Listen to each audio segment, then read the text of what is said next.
Hi guys, we're back again, and we'll be discussing a few of the remaining principles of design. But first, I want to show you something from the elements of design. I want to show you an example of what we work on in the Art 111 class, which is design color. If you remember, we talked about complements. So this is an example of complements along with their broken colors. So complements mixed together. And so the complements here are the red violet here and the slightly greenish yellow down here. So we do lots of projects like this. You may be interested in taking that class later. You have to take basic design first. So let's look at some slides. And I'll share my screen real quick. So we've talked about contrast, emphasis, and movement. Now we're going to talk about balance. And I want to reiterate that all of these principles of design can include multiple elements going on. So we talked about how contrast could be contrast of color or contrast of texture. And contrast then itself can lead to emphasis. Emphasis could be about color and value, and then contrast, all leading into emphasis. So all these things work together to create effective visual works of art. So balance, let's check this out.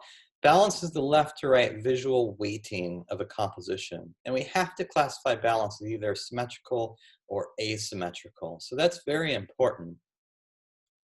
So we would say that this snake goddess is pretty much symmetrically balanced. So when most people hear the word balanced, this is what they mean. They mean symmetrically balanced. But work doesn't have to be symmetrical to feel balanced. This one is not weighted left to right in a mirror-like fashion. So this is asymmetrically balanced. You see how the arms go off to one side and they're not off to the other. But we'd still say that this is a balanced composition, and that's possibly due to the bent legs supporting the whole structure, sort of making the balance look like it's going to fall over to the right, but those arms are swinging to the left, and they kind of feel like they hold up the balance of the whole thing. But it's not a mirror image left to right, so this is still balanced, it's just asymmetrical. So this is symmetrically balanced. These are cool masks. There's a few in the Seattle Art Museum, and you can see all the strings connecting. So the wearer of the mask could pull a string down below and cause the mask to close up and look like a bird mask, and then let the string go. It would open up to reveal a face.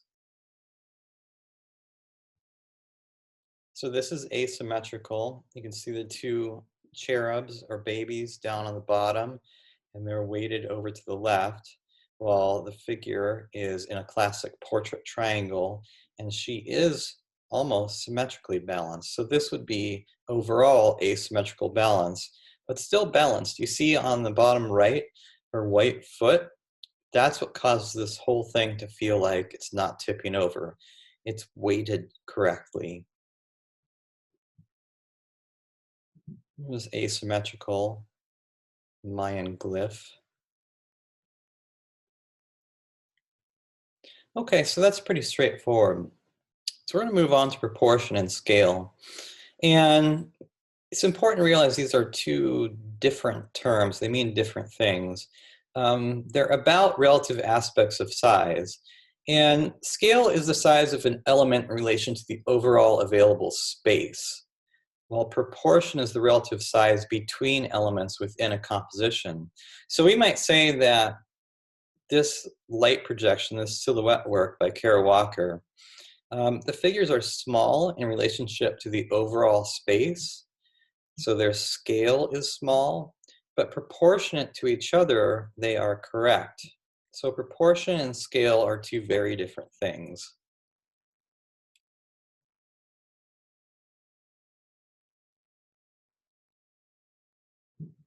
So proportion can be used to emphasize, show contrast,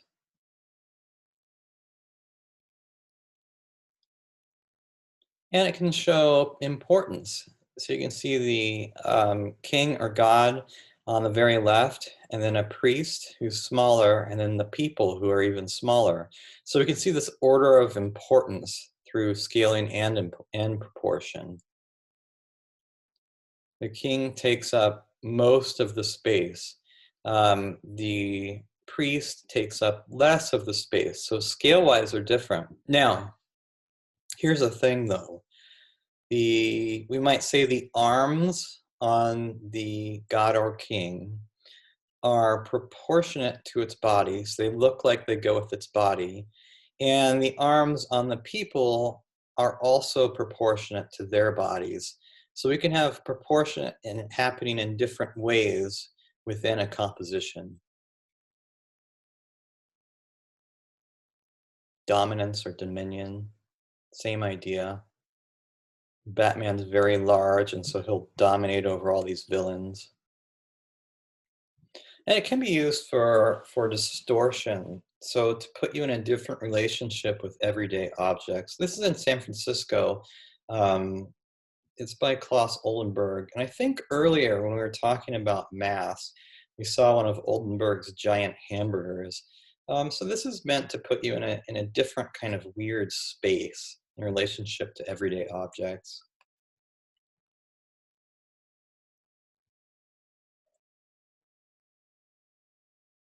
Definitely leading to extremes.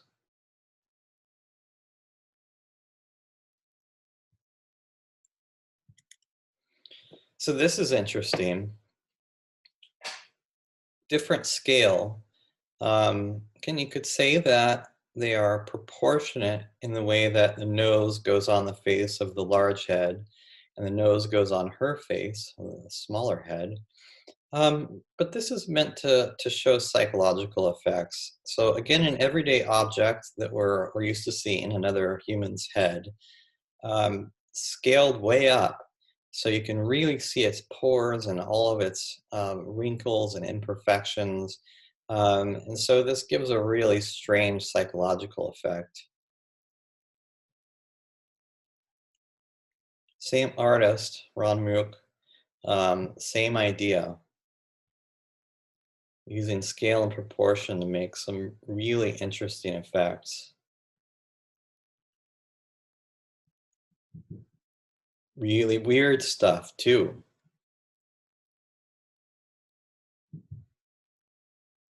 So this guy makes some really strange stuff. Sorry if this slide offends you, but it is contemporary art. I mean, I probably like this one the best. It kind of deals with mortality and the bigness of that idea, mixed with the smallness, the small bit of life that we have in relationship to the size of our bodies. So I think there's a lot going on here where this one and this one are just kind of meant to be weird. Scaling to show depth, and remember foreshortening and positioning on a canvas. So you see the figures up front, they're very large, they're very close to us, and as we recede into the background, the figures get smaller and smaller. So diminishing size, some overlapping, and so on.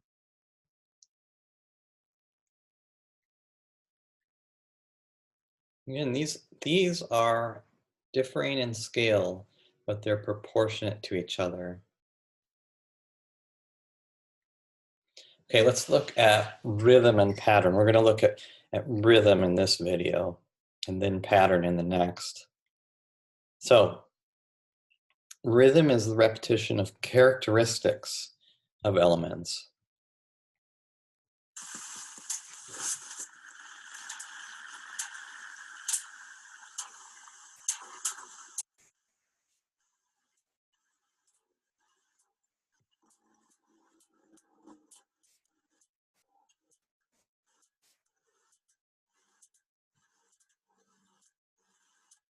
So I hope you could hear those. Those were raindrops falling on my grill out on my porch.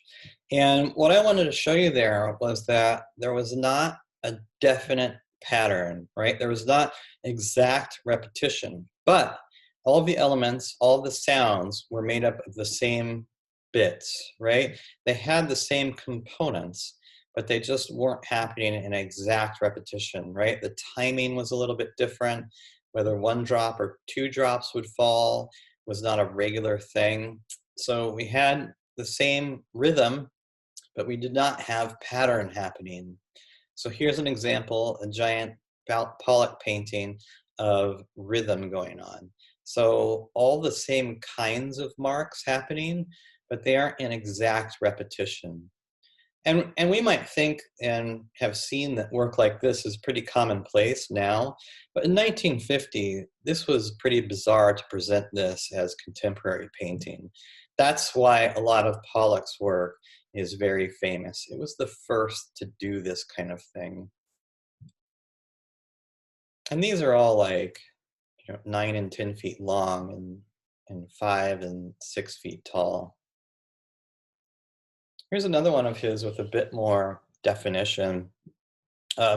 This was at the University of Iowa Art Gallery. And so when I went to school there, I would sit beneath the thing and study or write poetry for my poetry class. I was a horrible student, really. But this is interesting because there's all kinds of crap embedded in the paint. There's bottle caps and cigarette butts and all kinds of stuff going on in this painting. But we can see that there are these forms, right? These similarities in forms, these curvilinear forms, they're being repeated all the way across the painting. And I would say in both this painting and the one that we looked at last slide, for me anyways, for some reason, I tend to read this like I'm reading writing.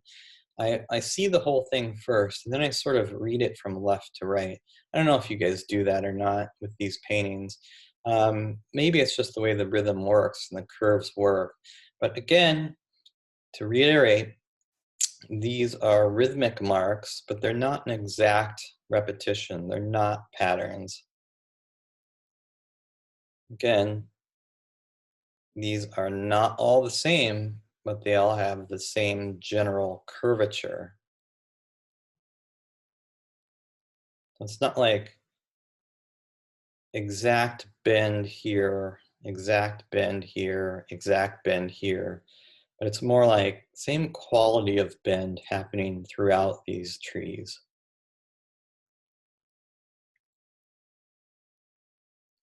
And here's some general characteristics. Vertical lines tend to emphasize height and sturdiness. You'd use them when you'd want to imply a scene of elegance, stability. So vertical lines definitely feel very sturdy.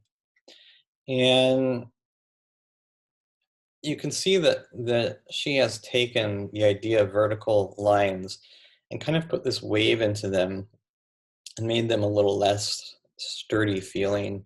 But Riley's work kind of follows this interesting rule where, sort of like the trees we saw on the last slide, it appears pattern-like, but really it's not a pattern. So everything kind of happens in different ways, even though it all follows the same rule. Like this. So line is creased, then it expands outward. Line is creased, then it expands outward, and so on. So it's not a pattern when we just look at it visually.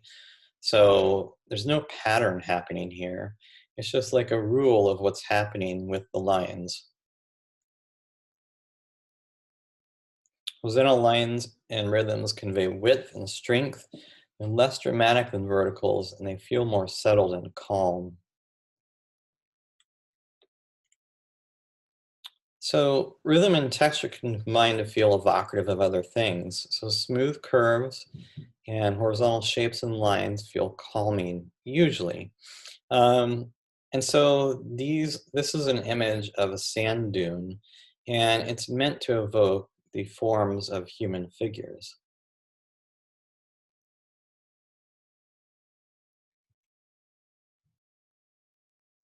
So jagged lines, whether they're horizontal or vertical, feel energetic and sometimes anxious. It's another Bridget Riley painting. Again, following rules, but not exact repetition.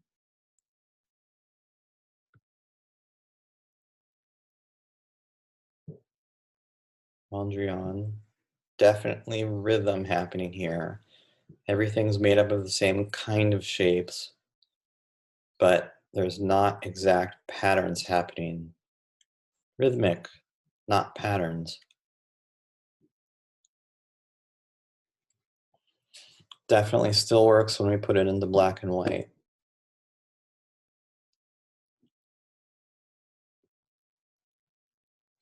For a while, I was really messing with this in my work.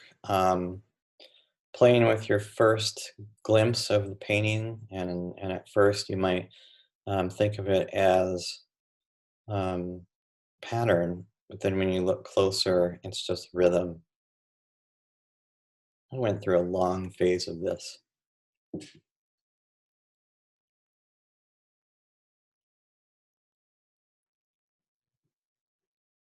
My paintings are usually pretty big. So this was like 80 by 80 inches, and that's kind of the scale I work on now.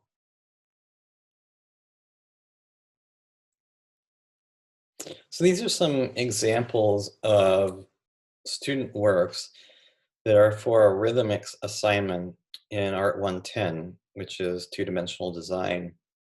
And you can see that their assignment was to make examples of rhythm without lapsing into pattern. It's actually kind of harder than you think, um, because we naturally want order, and so we'll start to make pattern. So this isn't as complete, not as filling the page, but I really like that one right in the middle. The one in the middle implies pattern, right? But just on the surface, what's actually drawn is the same shape, but smaller and smaller each time. So it is rhythmic. It's just not a pattern.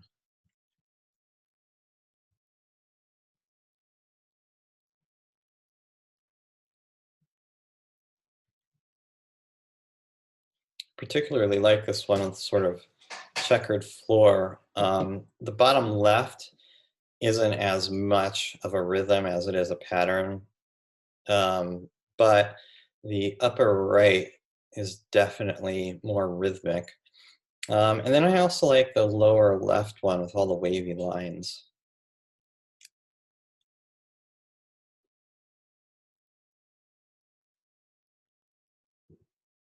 See the Mondrian inspired one on the upper right?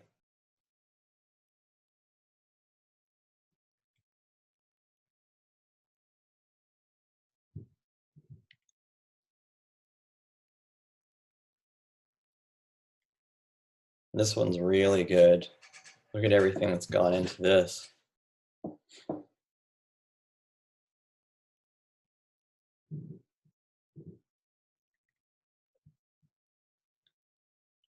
Listen to this.